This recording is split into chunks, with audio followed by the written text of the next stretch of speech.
HCI ನ್ಯೂಸ್ಗೆ ಸ್ವಾಗತ. ನಾನು ಪ್ರಿಯಾ. ಈಗ ಹೆಡ್ಲೈನ್ಸ್. ತರಕಾರಿ ಬೆಲೆ ಕುಸಿತ ನಿಯಂತ್ರಿಸಿ ರೈತರನ್ನ ಕಾಪಾಡಿ. ತರಕಾರಿ ಬುಟ್ಟಿ ತಲೆ ಮೇಲೆ ಹೊತ್ತು ಪ್ರತಿಭಟನೆ. ಅಧಿಕಾರಿಗಳಿಗೆ ಉಚಿತ ತರಕಾರಿ ಹಂಚಿ ಗಮನ ಸೆಳೆದ ರೈತರು. ಗುಜರಿ ಅಂಗಡಿ ಬೆಂಕಿಗಾಹುತಿ. ಬೆಂಕಿ ಹಚ್ಚೋದಾಗಿ ಗುಜರಿ ಅಂಗಡಿ ಮಾಲೀಕನಿಗೆ ಕರೆ ಮಾಡಿದ ಭೂಪ. 20 ಲಕ್ಷಕ್ಕೂ ಹೆಚ್ಚಿನ ಗುಜರಿ ವಸ್ತುಗಳು ಸಂಪೂರ್ಣ ಭಸ್ಮ. ಚನ್ನಕೇಶ್ವರ ಸ್ವಾಮಿ ದೇಗುಲದ ಸಂಸ್ಕೃತ ವೇದ ಪಾಠಶಾಲೆಯ ಬೃಹತ್ ಗೋಡೆ ಶಿಥಿಲ. ಬಲಿಗೆ ಬಾಯಿ ತೆರೆದು ನಿಂತ ಆನೆಬಾಗಿಲ ಸಮೀಪದ ಗೋಡೆ. ಬಿರುಕು ಬಿಟ್ಟ ಗೋಡೆ ದುರಸ್ತಿಗೆ ಮುಂದಾಗಲು ಇಲಾಖೆಗೆ ಸಾರ್ವಜನಿಕರ ಆಗ್ರಹ. ತರಕಾರಿಗಳ ಬೆಲೆ ಕುಸಿತದಿಂದ ರೈತರು ಕಂಗಾಲಾಗಿದ್ದು, ಕೂಡಲೇ ಸರಿಯಾದ ಬೆಲೆ ನಿಗದಿ ಮಾಡಲು ಕೇರಳ ಸರ್ಕಾರದ ಮಾದರಿಯಲ್ಲಿ ಬೆಲೆ ನಿಗದಿಪಡಿಸುವಂತೆ ಆಗ್ರಹಿಸಿ ರಾಜ್ಯ ರೈತ ಸಂಘ ಡಿಸಿ ಕಚೇರಿ ಎದುರು ತರಕಾರಿ ಬುಟ್ಟಿಗಳನ್ನು ತಲೆ ಮೇಲೆ ಹೊತ್ತುಕೊಂಡು ಜಿಲ್ಲಾಧಿಕಾರಿಗಳಿಗೆ ತರಕಾರಿ ಹಂಚುವ ಮೂಲಕ ವಿನೂತನವಾದ ಪ್ರತಿಭಟನೆ ಮಾಡಿ ಗಮನ ಸೆಳೆದರು. ಹಾಸನ ನಗರದ ಹೇಮಾವತಿ ಪ್ರತಿಮೆ ಬಳಿಯಿಂದ ರೈತರು ತರಕಾರಿ ಬುಟ್ಟಿಗಳನ್ನು ತಲೆ ಮೇಲೆ ಹೊತ್ತುಕೊಂಡು ಮೆರವಣಿಗೆ ಮೂಲಕ ಜಿಲ್ಲಾಧಿಕಾರಿ ಕಚೇರಿ ಆವರಣಕ್ಕೆ ಬಂದ ಅವರು ಡಿಸಿ ಕಚೇರಿ ಮುಂಭಾಗ ಬರುವ ವೇಳೆ ಪೊಲೀಸರು ತಡೆದರು. ಪ್ರತಿಭಟನೆಯನ್ನು ಡಿಸಿ ಕಚೇರಿ ಆವರಣದಲ್ಲಿರುವ ಅಂಬೇಡ್ಕರ್ ಪ್ರತಿಮೆ ಮುಂಭಾಗದಲ್ಲಿ ಪ್ರತಿಭಟನೆ ಮಾಡಲು ಸೂಚಿಸಿದಾಗ ರೈತ ಸಂಘದವರು ಒಪ್ಪದೆ ಜಿಲ್ಲಾಧಿಕಾರಿ ಕಚೇರಿ ಮುಂದೆಯೇ ಕುಳಿತರು. ಈ ವಿಚಾರವಾಗಿ ಪೊಲೀಸ್ ಮತ್ತು ರೈತರ ನಡುವೆ ವಾಗ್ವಾದ ಉಂಟಾಯಿತು. ಕೆಲ ಸಮಯದಲ್ಲೇ ಎಡಿಸಿ ಶಾಂತಲಾ ಅವರು ಮನವಿ ಸ್ವೀಕರಿಸಲು ಬಂದಾಗ ಡಿಸಿ ಬರೋವರೆಗೂ ನಾವು ಇಲ್ಲಿಂದ ಹೋಗೋದಿಲ್ಲ, ಜೊತೆಗೆ ಸಭೆ ಕರೆದು ತರಕಾರಿ ಬೆಲೆ ನಿಗದಿ ಮಾಡಿ ರೈತರನ್ನ ಉಳಿಸಬೇಕೆಂದು ಪಟ್ಟು ಹಿಡಿದರು. ಕೆಲ ಸಮಯದಲ್ಲೇ ಜಿಲ್ಲಾಧಿಕಾರಿ ಸಿ ಸತ್ಯಭಾಮ ಅವರು ಕಚೇರಿಗೆ ಬಂದಾಗ ರೈತರು ಡಿಸಿ ಬಳಿ ಹೋಗಿ ತಮ್ಮ ಉದ್ದೇಶವನ್ನ ತಿಳಿಸಿದ್ರಲ್ಲದೆ ಅವರಿಗೂ ಕೂಡ ರೈತರು ತರಕಾರಿ ಕೊಟ್ಟರು. ಜಿಲ್ಲಾಧಿಕಾರಿಗಳು ತರಕಾರಿ ಬೇಡ ಎಂದರೂ ರೈತರು ಬಲವಂತವಾಗಿ ಕೊಡಲು ಮುಂದಾದರು. ಈ ಸಂದರ್ಭದಲ್ಲಿ ರೈತ ಸಂಘದ ಜಿಲ್ಲಾಧ್ಯಕ್ಷ ಕಣಗಾಲ್ ಮೂರ್ತಿ ಮಾಧ್ಯಮದೊಂದಿಗೆ ಮಾತನಾಡಿ, ಈಗಾಗಲೇ ಜಿಲ್ಲೆಯಲ್ಲಿ ರೈತರು ಭಾರಿ ಸಂಕಷ್ಟದಲ್ಲಿ ತರಕಾರಿ ಬೆಳೆ ಬೆಳೆಯುತ್ತಿದ್ದಾರೆ. ರೈತರು ಬೆಳೆದ ತರಕಾರಿಗಳಿಗೆ ನಿಗದಿತ ಬೆಲೆ ಮತ್ತು ಮಾರುಕಟ್ಟೆ ಶೀತಲೀಕರಣದ ವ್ಯವಸ್ಥೆ ಇಲ್ಲದೆ ಮತ್ತು ಮಾರುಕಟ್ಟೆಯು ವ್ಯವಸ್ಥಿತವಾಗಿಯೂ ಇಲ್ಲದೆ ಹಾಕಿದ ಬಂಡವಾಳ ಸಹ ರೈತರಿಗೆ ಸಿಗುತ್ತಿಲ್ಲ. ಆದ್ದರಿಂದ ರೈತರಿಗೆ ನೇರವಾಗಿ ಎಪಿಎಂಸಿ ಮಾರುಕಟ್ಟೆಯಲ್ಲಿ ಮಾರಾಟ ಮಾಡಲು ಸ್ಥಳಾವಕಾಶ ಕಲ್ಪಿಸಿಕೊಡಬೇಕು ಹಾಗೂ ಶೀತಲೀಕರಣದ ವ್ಯವಸ್ಥೆ ಮಾಡಿಕೊಡಬೇಕೆಂದು ಆಗ್ರಹಿಸಿದರು. ಎಪಿಎಂಸಿಯಲ್ಲಿ ದಲ್ಲಾಳಿಗಳ ಹಾವಳಿ ತಪ್ಪಿಸಲು ಕ್ರಮ ಕೈಗೊಳ್ಳಬೇಕು ಎಂದರು.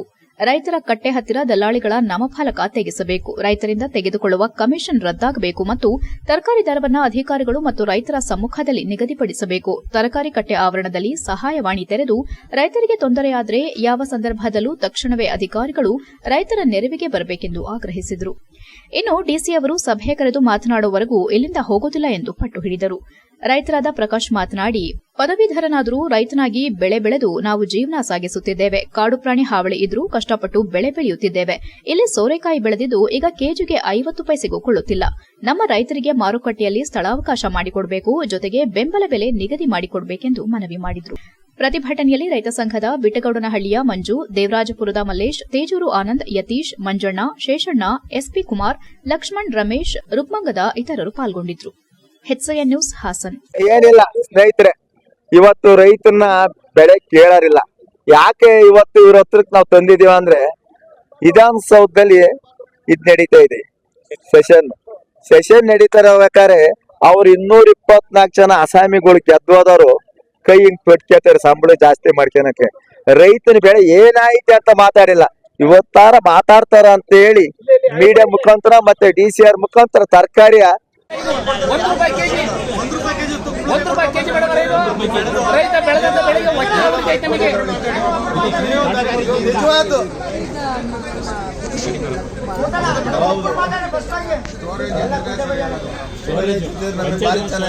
ಮಾರ್ಕೆಟ್ ಅಲ್ಲ ಮೇ ಮೋಸ.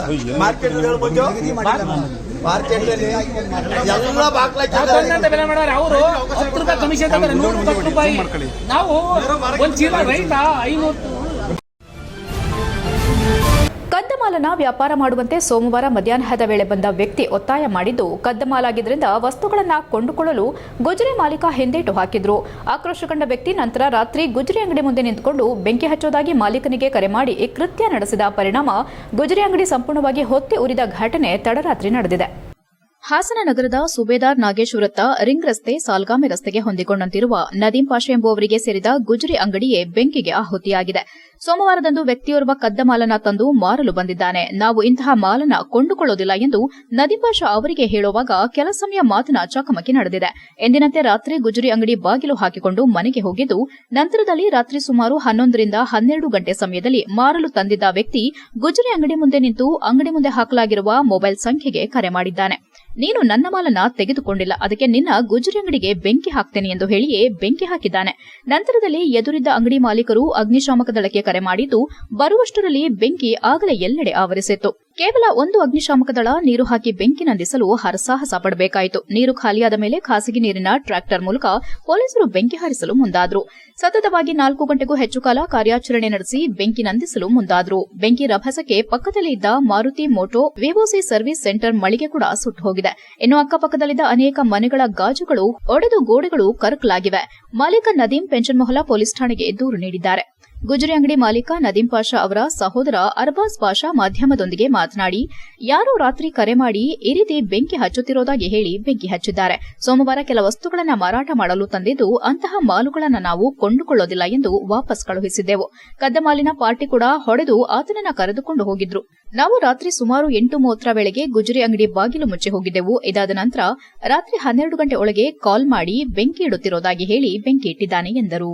ನಮ್ಮ ಅಂಗಡಿ ಮುಂದೆಯೇ ಇದ್ದ ಕ್ಯಾಂಟೀನ್ ಅವರು ನಮಗೆ ಕರೆ ಮಾಡಿ ಬೆಂಕಿ ಹಚ್ಚಿರೋ ಬಗ್ಗೆ ವಿಚಾರ ತಿಳಿಸಿದ್ರು. ಸುಮಾರು 25ರಿಂದ 30 ಲಕ್ಷದವರೆಗೂ ಮಾಲು ಸುಟ್ಟು ಬೆಂಕಿಗೆ ಆಹುತಿಯಾಗಿದೆ. ಕೊನೆಗೆ ಅಗ್ನಿಶಾಮಕ ದಳದವರು ಹಾಗೂ ಸಾರ್ವಜನಿಕರು ಸೇರಿ ಬೆಂಕಿ ನಂದಿಸಿದ್ದಾರೆ. ನಷ್ಟಕ್ಕೆ ಪರಿಹಾರ ಬೇಕೆಂದು ಒತ್ತಾಯಿಸಿದ್ದಾರೆ.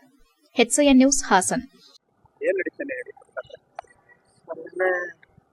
ಯಾರೋ ಫೋನ್ ಮಾಡ್ಬಿಟ್ಟು ಈ ತರ ಬೆಂಕಿ ಹಚ್ತಾ ಇದ್ದೀನಿ ಅಂತ ಹೇಳಿ ಬೆಂಕಿ ಹಚ್ಚವ್ರೆ. ಅವ್ರು ಏನು ಕಚ್ಚಿದ್ರು? ಅವ್ರೇನೋ ತಂದಿದ್ರ ಮಾರಕ್ಕೆ, ಸೇಲ್ ಮಾಡಕ್ಕೆ? ಯಾರೋ ತಂದಿದ್ರು, ಏನೋ ತಂದಿದ್ದ.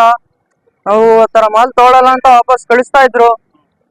ಆಮೇಲೆ ಅಲ್ಲಿ ಪಾರ್ಟಿನೂ ಬಂದ್ರು, ಈ ತರ ಬಂದು ಅವ್ನಿಗೆ ಹೊಡೆದಿ ಕರ್ಕೊಂಡು ಹೋದ್ರು. ಅವ್ನಿಗೆ ಯಾವ ಮಾಲು ಅಂತ ಏನೋ ಅದ್ ಗೊತ್ತಿಲ್ಲ. ನಮ್ಮ ಬ್ರದರ್ ಇದ್ರು, ಅವ್ರಿದ್ರು, ನಾನು ಇರ್ಲಿಲ್ಲ. ಕರ್ಕೊಂಡೋದ್ರು. ಅವ್ನು ಮತ್ತೆ ಬಂದ್ಬಿಟ್ಟು ಅವ್ನು ನಮ್ಗೆ ಕಾಲ್ ಮಾಡ್ಬಿಟ್ಟು ನಮ್ಗೆ ಹೇಳಿ ಬೆಂಕಿ ಇಡ್ತಾ ಇದ್ದೀನಿ ಅಂತ ಬೆಂಕಿ ಇಟ್ಟವನವನು. ಬೆಂಕಿ ಹಚ್ಚಿರ್ಬೋದು? ಇರ್ಬೋದು ಒಂದು 11-12 ಗಂಟೆ ಒಳಗಡೆ. 11 ಗಂಟೆ 12 ಗಂಟೆ ಒಳಗಡೆ ನಾವು ಬಂದ್ ಮಾಡ್ಕೊಂಡು, ನಾವು 8-8:30 ನಾವು ಬಂದ್ ಮಾಡ್ಕೊಂಡು ಹೋಗ್ಬಿಡ್ತೀವಿ. ಆಮೇಲೆ ಬಂದ್ ನೋಡಿದ್ರ? ಬಂದು ಅವ್ರ ಮುಂದ್ಗಡೆ ಕ್ಯಾಂಟೀನ್ ಹೋಟ್ಲ್ ಅವರು ಫೋನ್ ಮಾಡಿ ಹೇಳಿದ್ರು ನಮ್ಗೆ ತರ ಬೆಂಕಿ ಹಚ್ಬಿಟ್ಟವ್ರಂತ. ಬ್ರದರ್ಗೆ ಗೊತ್ತು. ಸುಮಾರು ಸುಟ್ಟೋಗಿತ್ತೆ ಸರ್. ಕಮ್ಮಿ ಅಂದ್ರೆ ಒಂದು 25-30 ಲಕ್ಷದ ನಮ್ದು ಮಾಲ್ ಸುಟ್ಟೋಗ್ಬಿಟ್ಟಿದೆ. ಈತೆ ಸರ್, ಒಂದು 5 ವರ್ಷದ್ದು ಅಂಗಡಿ ಐತೆ ಸರ್. ಬೇಲೂರು ನಗರದ ವಿಶ್ವವಿಖ್ಯಾತ ಶ್ರೀ ಚನ್ನಕೇಶವ ಸ್ವಾಮಿ ದೇವಾಲಯದ ಐತಿಹಾಸಿಕ ಆನೆ ಬಾಗಿಲಿಗೆ ಹೊಂದಿಕೊಂಡಂತಿರುವ ಸಂಸ್ಕೃತ ವೇದ ಪಾಠಶಾಲೆಯ ಬೃಹತ್ ಗೋಡೆ ಯಾವ ಸಮಯದಲ್ಲಾದರೂ ಕುಸಿದು ಬೀಳುವ ಸಂಭವವಿದೆ.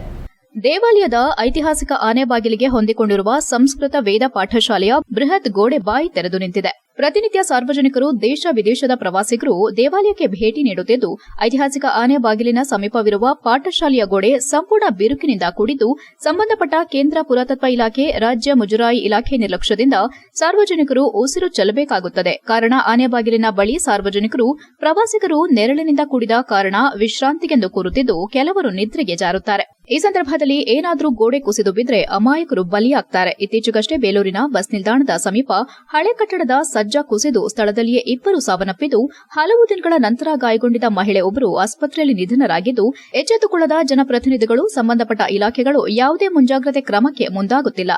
ವಿಶ್ವವಿಖ್ಯಾತ ಐತಿಹಾಸಿಕ ಪ್ರವಾಸಿ ತಾಣ ಶ್ರೀ ಚನ್ನಕೇಶವ ಸ್ವಾಮಿ ದೇಗುಲಕ್ಕೆ ಹೊಂದಿಕೊಂಡಿರುವ ಪಾಠಶಾಲೆಯ ಗೋಡೆ ಬಿರುಕು ಬಿಟ್ಟರೂ ಇತ್ತ ಯಾವೊಬ್ಬ ಅಧಿಕಾರಿಯೂ ತಿರುಗಿ ನೋಡಿಲ್ಲ ಮತ್ತು ಭದ್ರತೆಗೂ ಮುಂದಾಗಿಲ್ಲ. ಇನ್ನೇನು ಕೆಲವೇ ದಿನಗಳಲ್ಲಿ ಶ್ರೀ ಚನ್ನಕೇಶವ ಸ್ವಾಮಿ ಜಾತ್ರಾ ಮಹೋತ್ಸವ ಆರಂಭವಾಗಲಿದ್ದು, ಸಾವಿರಾರು ಮಂದಿ ಉತ್ಸವಗಳಿಗೆ ಪಾಲ್ಗೊಳ್ಳಲಿದ್ದು, ರಥೋತ್ಸವದ ಪ್ರಮುಖ 4-5 ದಿನಗಳಲ್ಲಿ ಲಕ್ಷಾಂತರ ಮಂದಿ ಆಗಮಿಸಲಿದ್ದಾರೆ. ಇಂತಹ ಸಂದರ್ಭದಲ್ಲಿ ಏನಾದರೂ ಈ ಗೋಡೆ ಕುಸಿದು ಬಿದ್ರೆ 10 ಮಂದಿ ಪ್ರಾಣ ಕಳೆದುಕೊಳ್ಳಬೇಕಾಗುತ್ತದೆ. ಏನಾದರೂ ಸಂಬಂಧಪಟ್ಟ ಇಲಾಖೆ ಬಿರುಕು ಬಿಟ್ಟ ಗೋಡೆಯ ದುರಸ್ತಿಗೆ ಮುಂದಾಗಿ ಸಾರ್ವಜನಿಕರ ಪ್ರಾಣಗಳ ಮೇಲೆ ಚೆಲ್ಲಾಟವಾಡೋದನ್ನ ಬಿಟ್ಟು ದುರಸ್ತಿಗೆ ಮುಂದಾಗ್ತಾರೋ ಕಾದು ನೋಡಬೇಕಿದೆ. ಈ ಸಂಬಂಧ ಮಾತನಾಡಿದ ಬೇಲೂರಿನ ನಾಗರಿಕ ರಾಜೇಶ್ ಬೇಡಿ, ರಾಜ್ಯ, ರಾಷ್ಟ್ರ, ಅಂತಾರಾಷ್ಟೀಯ ಖ್ಯಾತಿ ಹೊಂದಿರುವ ವಿಶ್ವ ಪಾರಂಪರಿಕ ತಾಣದ ಪಟ್ಟಿಗೆ ಸೇರಿರುವ ಶ್ರೀ ಚನ್ನಕೇಶವ ಸ್ವಾಮಿ ದೇಗುಲಕ್ಕೆ ಹೊಂದಿಕೊಂಡಂತಿರುವ ಪಾಠಶಾಲೆಯ ಗೋಡೆ ಬಿರುಕು ಬಿಟ್ಟಿರೋದು ಇಲ್ಲಿಯ ಅಧಿಕಾರಿಗಳ ಕಣ್ಣಿಗೆ ಕಾಣುತ್ತಿಲ್ಲವೆ. ಗೋಡೆ ಕುಸಿದು ದುರಂತ ಸಂಭವಿಸಿದ್ರೆ ಯಾರು ಹೊಣೆ?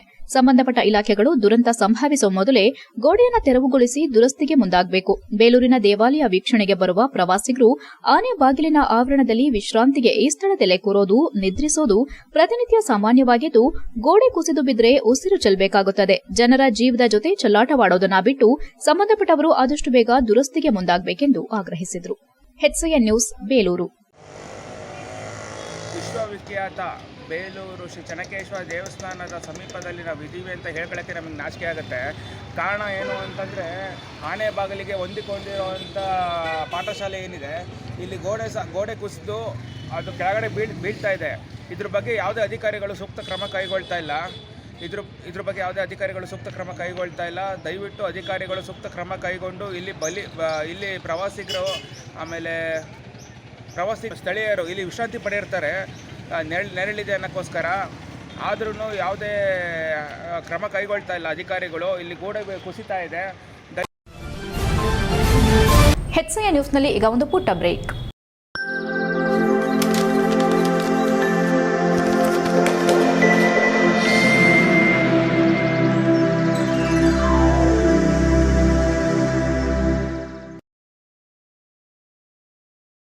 ಬ್ರೇಕ್ನ ನಂತರ HCI ನ್ಯೂಸ್ಗೆ ಸ್ವಾಗತ. ಪೋಷಕ ಹಾಗೂ ದ್ವಿತೀಯ PUC ವಿಜ್ಞಾನ ವಿದ್ಯಾರ್ಥಿಗಳಿಗೆ ವಿಶೇಷ ಸುದ್ದಿ ಇದ್ದು, 2025 ಮಾರ್ಚ್ 19ರಂದು ಬುಧವಾರ ಬೆಳಗ್ಗೆ 10:30 ರಿಂದ 12 ಗಂಟೆವರೆಗೂ ಮಲ್ನಾಡ್ ಕೋಚಿಂಗ್ ಸೆಂಟರ್ ವತಿಯಿಂದ ಉಚಿತವಾಗಿ CET ಮತ್ತು ನೀಟ್ ಮಾದರಿಯ ಅಣಕು ಪರೀಕ್ಷೆ ಹಮ್ಮಿಕೊಳ್ಳಲಾಗಿದೆ ಎಂದು ಸೆಂಟರ್ ನಿರ್ದೇಶಕಿ ಮೇಘನಾ ತಿಳಿಸಿದರು. ಹಾಸನದಲ್ಲಿ ಮಾತನಾಡಿ, ಉಚಿತ ಸಿಇಟಿ ಮತ್ತು ನೀಟ್ ಮಾದರಿಯ ಅಣಕು ಪರೀಕ್ಷೆಗೆ ಆಸಕ್ತಿಯುಳ್ಳ ವಿದ್ಯಾರ್ಥಿಗಳು ಈ ಪರೀಕ್ಷೆಯಲ್ಲಿ ಭಾಗವಹಿಸಿ ಅತಿ ಹೆಚ್ಚು ಅಂಕ ಪಡೆದ ವಿದ್ಯಾರ್ಥಿಗಳಿಗೆ ಮುಂದೆ ನಡೆಯುವಂತಹ ಸಿಇಟಿ ಮತ್ತು ನೀಟ್ ಕೋಚಿಂಗ್ ಅನ್ನು ಉಚಿತವಾಗಿ ಪಡೆದುಕೊಳ್ಳಬಹುದು ಎಂದರು. ನುರಿತವರಿಂದ ತರಬೇತಿ ಕೊಡಲಾಗುವುದು. ಮಲ್ನಾಡ್ ಕೋಚಿಂಗ್ ಸೆಂಟರ್ ತರಬೇತಿಯ ವಿಶೇಷತೆಗಳು: ಕೆಇಎ ಕರ್ನಾಟಕ ಪರೀಕ್ಷಾ ಪ್ರಾಧಿಕಾರದ ಪಠ್ಯ ಆಧಾರಿತ ಕೆಸಿಇಟಿ ತರಬೇತಿ, ವಿನೂತನ ರೀತಿಯಲ್ಲಿ ಪಠ್ಯ ಪ್ರಾಯೋಗಿಕ ಬಹು ಆಯ್ಕೆಯ ಪ್ರಶ್ನೆಗಳನ್ನು ಬಿಡಿಸುವ ವಿಧಾನ, ಭೌತಶಾಸ್ತ್ರ, ರಸಾಯನಶಾಸ್ತ್ರ, ಜೀವಶಾಸ್ತ್ರದಲ್ಲಿ ಹೊಸದಾಗಿ ಪ್ರಾಯೋಗಿಕ ಪ್ರಶ್ನೆಗಳನ್ನು ನೂತನ ಮಾದರಿಯಲ್ಲಿ ತರಬೇತಿ ನೀಡಲಾಗುತ್ತದೆ. 2025ರ ನೂತನ ರೀತಿಯ ಪ್ರಶ್ನೆ ಪತ್ರಿಕೆಯ ವಿಧಾನ, ದ್ವಿತೀಯ PUC 35, ಪ್ರಥಮ PUC 15, ಪ್ರಾಯೋಗಿಕ ಪಠ್ಯದಲ್ಲಿ 5 ರಿಂದ 10 ಪ್ರಶ್ನೆಗಳು, BSc ಪಶು ವೈದ್ಯಕೀಯ, ಅರಣ್ಯ, ಮೀನುಗಾರಿಕೆ, ಕೃಷಿ, ತೋಟಗಾರಿಕೆ ಕೋರ್ಸ್ಗಳಿಗೆ ತರಬೇತಿ ಮಲ್ನಾಡ್ ಕೋಚಿಂಗ್ ಸೆಂಟರ್ನಲ್ಲಿ ಮಾರ್ಚ್ 20ರಿಂದ ಪ್ರಾರಂಭವಾಗಲಿದೆ ಎಂದರು. ಕಡಿಮೆ ಸಮಯದಲ್ಲಿ ಉತ್ತಮ ತರಬೇತಿ ಪಡೆಯಬಹುದು. ನಗರದ ಹೊಸ ಬಸ್ ನಿಲ್ದಾಣದ ಎದುರು ಹೌಸಿಂಗ್ ಬೋರ್ಡ್ನಲ್ಲಿ ಮಲ್ನಾಡ್ ಕೋಚಿಂಗ್ ಸೆಂಟರ್ ಇದ್ದು, ಪಿಜಿ ಮತ್ತು ಹಾಸ್ಟೆಲ್ ಸೌಲಭ್ಯ ಕೂಡ ಇರುತ್ತದೆ. ಹೆಚ್ಚಿನ ಮಾಹಿತಿಗಾಗಿ ಮೊಬೈಲ್ ಸಂಖ್ಯೆ 9108233746 ಮತ್ತು 9164111801ಕ್ಕೆ ಸಂಪರ್ಕಿಸಬಹುದಾಗಿದೆ. Malnad coaching centre coordinator Vinay, Tejaswini, Preetham ಇತರರು ಉಪಸ್ಥಿತರಿದ್ದರು. HCI news Hassan. ಅವರು ಲಾಸ್ಟ್ 25th ರ್ಯಾಂಕ್ ತಗೊಂಡಿದ್ದಾರೆ ನೀಟಲ್ಲಿ. ಮತ್ತು ಬಿಫೋರ್ ಲಾಸ್ಟ್ ಇಯರು ಅಯಾನ್ ಬೇಗೋರ್ ಅಂತ ಯೂನಿವರ್ಸಿಟಿ ಆಫ್ ಯುರೋಪಲ್ಲಿ ಸೀಟ್ಸ್ ಆಗಿದೆ ಅವ್ರಿಗೆ, ಗೌರ್ಮೆಂಟ್ ಸೀಟ್ಸು. ಓಕೆ, ನಮ್ಮಲ್ಲಿ ಎಜುಕೇಷನ್ ಯಾವ ಥರ ಇರುತ್ತೆ ಅಂದರೆ, ಫ್ಯಾಕಲ್ಟೀಸ್ ಬಂದು ಕೇರಳ, ಮೈಸೂರು, ಮ್ಯಾಂಗ್ಳೂರ್ ಇಲ್ಲಿಂದ ಬರ್ತಾರೆ. ಸೊ ದಟ್ ನಮಗೆ ಫ್ಯಾಕಲ್ಟೀಸ್ ಎಲ್ಲ around 15 to 16 years experienced faculties ಇರ್ತಾರೆ.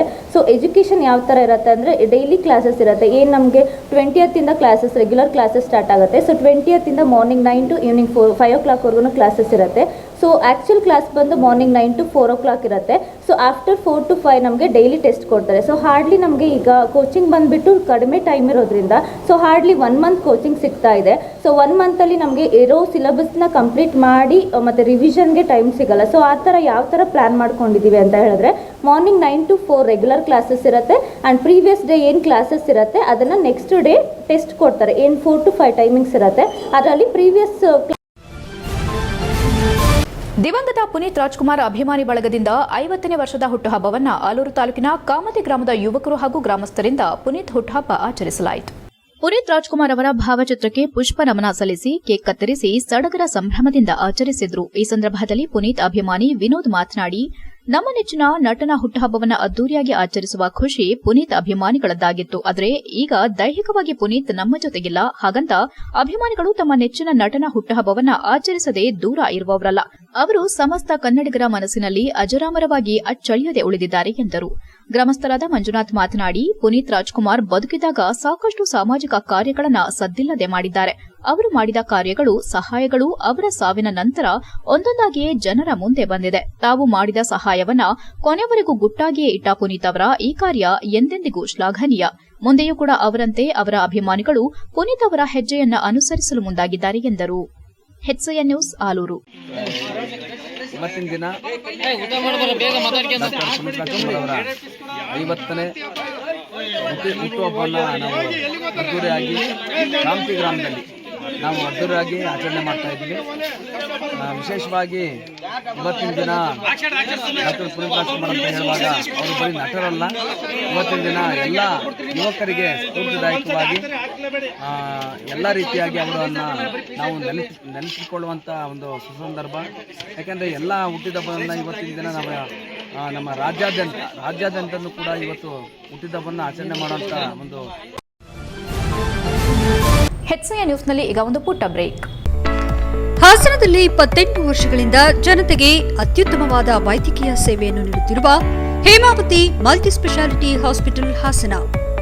ನಮ್ಮಲ್ಲಿ ದಿನದ 24 ಗಂಟೆಯೂ ಆಕ್ಸಿಡೆಂಟಲ್ ಇಂಜುರೀಸ್ ಮತ್ತು ಎಮರ್ಜೆನ್ಸಿ ಸರ್ವಿಸ್ಗಳನ್ನು ಹೊಂದಿದೆ. ಹೇಮಾವತಿ ಆಸ್ಪತ್ರೆಯ ಡಾಕ್ಟರ್ ನಿಖಿಲ್ ಆರ್ಭಟ್ ರವರು MS ಆರ್ಥೋಪೆಡಿಕ್ನಲ್ಲಿ ಚಿನ್ನದ ಪದಕ ಪಡೆದು ಸಿಂಗಾಪುರ್ ಜನರಲ್ ಹಾಸ್ಪಿಟಲ್ನಲ್ಲಿ ಫೆಲೋಶಿಪ್ ಇನ್ ಜಾಯಿಂಟ್ ರಿಪ್ಲೇಸ್ಮೆಂಟ್ ಸರ್ಜರಿಯ ಪದವಿ ಪಡೆದು ಸೇವೆಯನ್ನ ಸಲ್ಲಿಸಿರುತ್ತಾರೆ.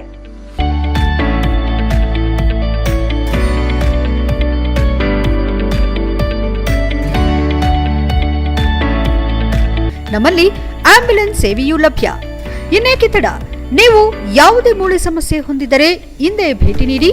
ಹೇಮಾವತಿ ಮಲ್ಟಿಸ್ಪೆಷಾಲಿಟಿ ಹಾಸ್ಪಿಟಲ್, ಉತ್ತರ ಬಡಾವಣೆ, ಹಾಸನ. ಬ್ರೇಕ್ನ ನಂತರ HCI ನ್ಯೂಸ್ಗೆ ಸ್ವಾಗತ. ಹಾಸನ ವಿಶ್ವವಿದ್ಯಾಲಯವನ್ನ ಉಳಿಸಿ ಸ್ವತಂತ್ರವಾಗಿ ಅಭಿವೃದ್ಧಿಪಡಿಸುವಂತೆ ಹಾಸನ ಜಿಲ್ಲೆಯ ಜನರ ಆಗ್ರಹವಾಗಿದೆ ಎಂದು ವಿಶ್ವವಿದ್ಯಾಲಯ ಉಳಿಸಿ ಹೋರಾಟ ಸಮಿತಿಯಿಂದ ಜಿಲ್ಲಾಧಿಕಾರಿ ಸಿ ಸತ್ಯಭಾಮ ಅವರಿಗೆ ಮನವಿ ಸಲ್ಲಿಸಿದರು. ಹಾಸನ ವಿಶ್ವವಿದ್ಯಾಲಯವನ್ನ ಮುಚ್ಚಿ ಮೈಸೂರು ವಿಶ್ವವಿದ್ಯಾನಿಲಯಕ್ಕೆ ಮರು ವಿಲೀನಗೊಳಿಸಬೇಕೆಂಬ ರಾಜ್ಯ ಸಚಿವ ಸಂಪುಟದ ಉಪಸಮಿತಿಯ ಶಿಫಾರಸನ್ನ ಹಾಸನ ಜಿಲ್ಲೆಯ ಜನರಾದ ನಾವು ತೀವ್ರವಾಗಿ ವಿರೋಧಿಸುತ್ತೇವೆ ಹಾಗೂ ಹಾಸನ ವಿಶ್ವವಿದ್ಯಾನಿಲಯವನ್ನ ಉಳಿಸಿ ಬೆಳೆಸುವಂತೆ ರಾಜ್ಯ ಸರ್ಕಾರವನ್ನು ಒತ್ತಾಯಿಸಲು ನಿರ್ಣಯಿಸಲಾಗಿದೆ. ಜಿಲ್ಲೆಯ ರಾಜಕೀಯ ಪಕ್ಷಗಳ ಮುಖಂಡರು, ಪ್ರಮುಖ ವ್ಯಕ್ತಿಗಳು, ಜನಪರ ಸಂಘಟನೆಗಳ ಮುಖಂಡರು, ಸಾಹಿತಿಗಳು, ವಿಚಾರವಾದಿಗಳು, ಪತ್ರಕರ್ತರು ಮತ್ತು ಶಿಕ್ಷಣ ಪ್ರೇಮಿಗಳು ಭಾಗವಹಿಸಿದ್ದ ದುಂಡುಮೇಜಿನ ಸಭೆಯಲ್ಲಿ ಸರ್ವಾನುಮತದ ನಿರ್ಣಯ ಕೈಗೊಳ್ಳಲಾಗಿದೆ ಎಂದರು. ಹಾಸನ ವಿಶ್ವವಿದ್ಯಾಲಯವನ್ನ ಉತ್ತಮವಾಗಿ ಅಭಿವೃದ್ಧಿಪಡಿಸಲು ಹಾಸನ ಜಿಲ್ಲೆಯ ಜನತೆ ಎಲ್ಲಾ ರೀತಿ ಸಹಕಾರ ಮತ್ತು ಬೆಂಬಲ ನೀಡಲಿದ್ದಾರೆ. ಕರ್ನಾಟಕ ಸರ್ಕಾರ ಹಾಸನ ಜಿಲ್ಲೆಯ ಅಸ್ಮಿತೆಯಾಗಿರುವ ಹಾಸನ ವಿಶ್ವವಿದ್ಯಾಲಯವನ್ನ ಉಳಿಸಿ ಅಭಿವೃದ್ಧಿಪಡಿಸಲು ಸಕಾರಾತ್ಮಕವಾಗಿ ಸ್ಪಂದಿಸದಿದ್ದರೆ ಮುಂದಿನ ದಿನಗಳಲ್ಲಿ ಹಾಸನ ವಿಶ್ವವಿದ್ಯಾಲಯ ಉಳಿಸಿ ಹೋರಾಟವನ್ನ ತೀವ್ರ ಸ್ವರೂಪದಲ್ಲಿ ನಡೆಸಲು ಸಭೆಯು ಒಕ್ಕೊರಲಿನಿಂದ ತೀರ್ಮಾನ ಕೈಗೊಂಡಿದೆ.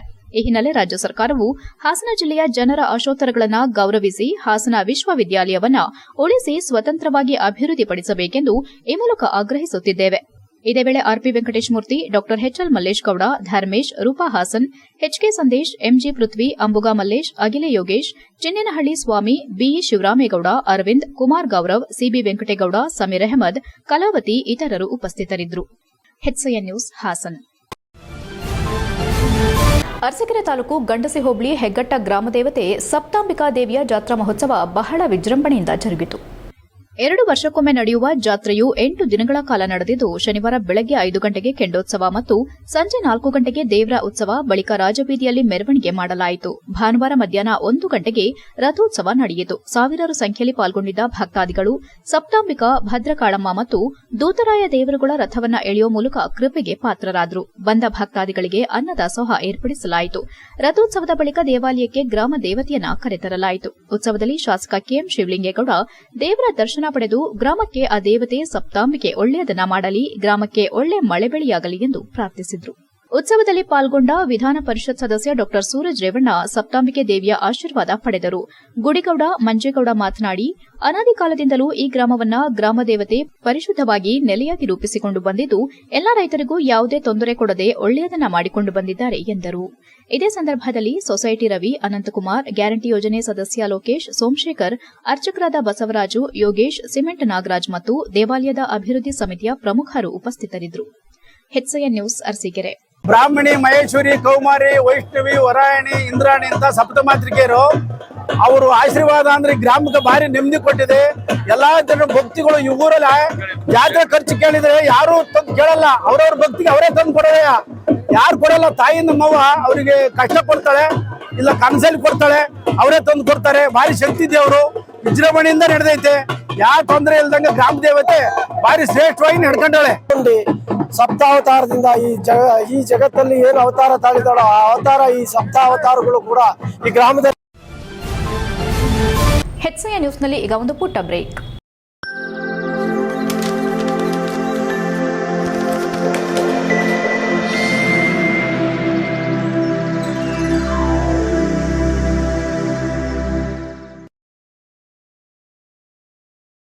ಬ್ರೇಕ್ನ ನಂತರ HCN ನ್ಯೂಸ್ಗೆ ಸ್ವಾಗತ.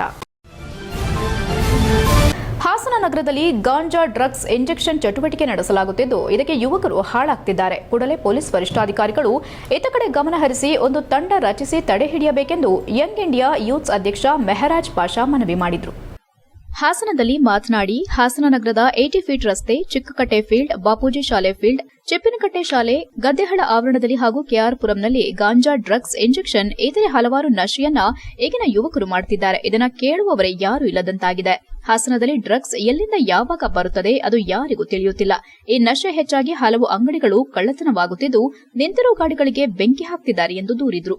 ಮತ್ತೆ ಶಾಲೆಯ ಮಕ್ಕಳು ತಿರುಗಾಡಲು ತೊಂದರೆಯಾಗುತ್ತಿದ್ದು ಇದನ್ನ ಕೇಳುವವರು ಯಾರು?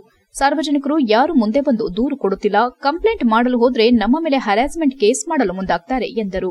ಹಾಸನ ನಗರದಲ್ಲಿ ಈ ಒಂದು ಚಟುವಟಿಕೆ ಹೆಚ್ಚಾಗಿದೆ. ದಯಮಾಡಿ ನಗರದ ಪೊಲೀಸ್ ವರಿಷ್ಠಾಧಿಕಾರಿ ಹಾಗೂ ಪೊಲೀಸ್ ಆರಕ್ಷಕ ನಿರೀಕ್ಷಕರು ಇದರ ಬಗ್ಗೆ ಗಮನ ಹರಿಸಬೇಕೆಂದು ಕೇಳಿಕೊಳ್ಳುತ್ತೇವೆ. ಇಲ್ಲದಿದ್ದರೆ ಕೆಲವೇ ದಿನಗಳಲ್ಲಿ ಹಾಸನ ನಗರವು ಡ್ರಗ್ಸ್ ಮುಕ್ತ ಮಾಡಲು ಸಾಧ್ಯವಾಗುವುದಿಲ್ಲ. ಮತ್ತೆ ಹಲವಾರು ಸಣ್ಣ ಯುವಕರು 15 ವರ್ಷ 16ನೇ ಯುವ ವಯಸ್ಸಿನ ಯುವಕರು ಹಾಳಾಗ್ತಿದ್ದಾರೆ. ಪೊಲೀಸ್ ವರಿಷ್ಠಾಧಿಕಾರಿಗಳಿಗೆ ನನ್ನ ಮನವಿ ಏನೆಂದರೆ ಡ್ರಗ್ಸ್ ಮುಕ್ತ ಮಾಡಲು ಒಂದು ಟೀಮ್ ತಯಾರಿಸಿ ಇದನ್ನ ತಡೆಹಿಡಿಯಬೇಕು. ಯುವಕರ ಭವಿಷ್ಯ ನಿಮ್ಮ ಕೈಲಿದೆ ಎಂದು ಎಚ್ಚರಿಸಿದರು. ಈ ವೇಳೆ ಅಯಾಜ್ ಅಹಮದ್ ಇತರರು ಉಪಸ್ಥಿತರಿದ್ದರು. HCN news Hassan. ನಗರದಲ್ಲಿ 80 ಫೀಟ್ ರಸ್ತೆ, ಪೆಟ್ರೋಲ್ ಬಂಕು, ಮತ್ತು Chikkakatte field, Chuppinakatte school field, ಗದ್ದೆಹಳ್ಳ, ಸ್ಲಮ್ ಬೋರ್ಡು, KR ಪುರಮು ಎಲ್ಲ ಕಡೆ ಸರ್ ಹಾಸನ ನಗರದಲ್ಲಿ ಗಾಂಜಾ, ಡ್ರಗ್ಸು, ಅಫೀಮ್ ಎಲ್ಲ ಹೆಚ್ಚಾಗಿದೆ ಸರ್. ಇದನ್ನು ಯಾರು ಸಹಿತ ಹೇಳೋರು ಕೇಳೋರು ಯಾರೂ ಇಲ್ಲ ಸರ್. ಯಾಕಂತ ಹೇಳಿದ್ರೆ ಅದೇನು ಮಾಡ್ತಾವ್ರು ಹುಡುಗರು, ಸಣ್ಣ ಪುಟ್ಟ ಹುಡುಗರು ಸರ್, 16 ವರ್ಷ 15 ವರ್ಷ 20 ವರ್ಷ ಇಂಥ ಹುಡುಗರು ಮಾತ್ರ ಈ ಒಂದು ಡ್ರಗ್ ಇದರಲ್ಲಿ ಅಡಿಕ್ಟ್ ಆಗ್ತಾ ಇದ್ದಾರೆ. ಅದನ್ನು ನಾವು ಪ್ರಶ್ನೆ ಮಾಡೋಕ್ಕೆ ಹೋದರೆ, ಈಗ ನಾನೇನು ಮಾಡಿದೆ ಸರ್, ಈಗ ಮೊನ್ನೆ ಒಬ್ಬರನ್ನ ಈ ಥರ ಗಾಂಜಾ ಹಾಸನ ನಗರದಲ್ಲಿ ಗಾಂಜಾ ಸೇಲ್ ಮಾಡ್ತಾವ್ರೆ ಅಂತ ಹೇಳಿಬಿಟ್ಟು ಒಂದು ಕಂಪ್ಲೇಂಟ್ ಕೊಟ್ಟಿದ್ದೆ. ಪೊಲೀಸ್ ಅವರಿಗೆ ಒಂದು ಮಾಹಿತಿ ಕೊಟ್ಟಿದ್ದೆ, ಈ ಥರ ಹಿಂಗೆ ಗಾಂಜಾ ಸೇಲ್ ಮಾಡ್ತಾವ್ರೆ ಅಂತ ಮಾಹಿತಿ ಕೊಟ್ಟಿದ್ದೆ. ಆ ಮಾಹಿತಿ ಅವರು ತಗೊಂಡು ಅದ್ರ ಎಲ್ಲ ಇನ್ವೆಸ್ಟಿಗೇಷನ್ ಸಹಿತ ಮಾಡಿದ್ರು ಸರ್. ಆ ಗಾಂಜಾ ಸೇಲ್ ಮಾಡ್ತಾವನಲ್ಲ ಅವನೇನು ಮಾಡ್ತಾವೆ ಸರ್, ಒಂದು ಟೀಮ್ ಹಿಡಿದು ವಾಟ್ಸಪ್ಪಲ್ಲಿ ಅವ್ರ ಮಿಸ್ಸಸ್ನ ಕರ್ಕೊಂಡು ಹೋಗಿಬಿಟ್ಟು ಪೆನ್ಷನ್ ಮೊಲ ಸ್ಟೇಷನಲ್ಲಿ ನಮ್ಮ ಮೇಲೆ ಹರಾಸ್ಮೆಂಟ್ ಕಂಪ್ಲೇಂಟ್ನ ಮಾಡೋಣ ಸರ್. ಕೊನೆಯಲ್ಲಿ ಮತ್ತೊಮ್ಮೆ ಮುಖ್ಯಾಂಶಗಳು. ತರಕಾರಿ ಬೆಲೆ ಕುಸಿತ ನಿಯಂತ್ರಿಸಿ ರೈತರನ್ನ ಕಾಪಾಡಿ. ತರಕಾರಿ ಬುಟ್ಟಿ ತಲೆ ಮೇಲೆ ಹೊತ್ತು ಪ್ರತಿಭಟನೆ. ಅಧಿಕಾರಿಗಳಿಗೆ ಉಚಿತ ತರಕಾರಿ ಹಂಚಿ ಗಮನ ಸೆಳೆದ ರೈತರು. ಗುಜರಿ ಅಂಗಡಿ ಬೆಂಕಿಗಾಹುತಿ. ಬೆಂಕಿ ಹಚ್ಚೋದಾಗಿ ಗುಜರಿ ಅಂಗಡಿ ಮಾಲೀಕನಿಗೆ ಕರೆ ಮಾಡಿದ ಭೂಪ. 20 ಲಕ್ಷಕ್ಕೂ ಹೆಚ್ಚಿನ ಗುಜರಿ ವಸ್ತುಗಳು ಸಂಪೂರ್ಣ ಭಸ್ಮ. ಚನ್ನಕೇಶ್ವರ ಸ್ವಾಮಿ ದೇಗುಲದ ಸಂಸ್ಕೃತ ವೇದ ಪಾಠಶಾಲೆಯ ಬೃಹತ್ ಗೋಡೆ ಶಿಥಿಲ. ಬಲಿಗೆ ಬಾಯಿ ತೆರೆದು ನಿಂತ ಆನೆಬಾಗಿಲ ಸಮೀಪದ ಗೋಡೆ. ಬಿರುಕು ಬಿಟ್ಟ ಗೋಡೆ ದುರಸ್ತಿಗೆ ಮುಂದಾಗಲು ಇಲಾಖೆಗೆ ಸಾರ್ವಜನಿಕರ ಆಗ್ರಹ. ಇಷ್ಟೊತ್ತು ನೀವು ನೋಡಿದ್ದು ಹಾಸನದ ಸುದ್ದಿ ಅಂದ್ರೆ HCN ನ್ಯೂಸ್.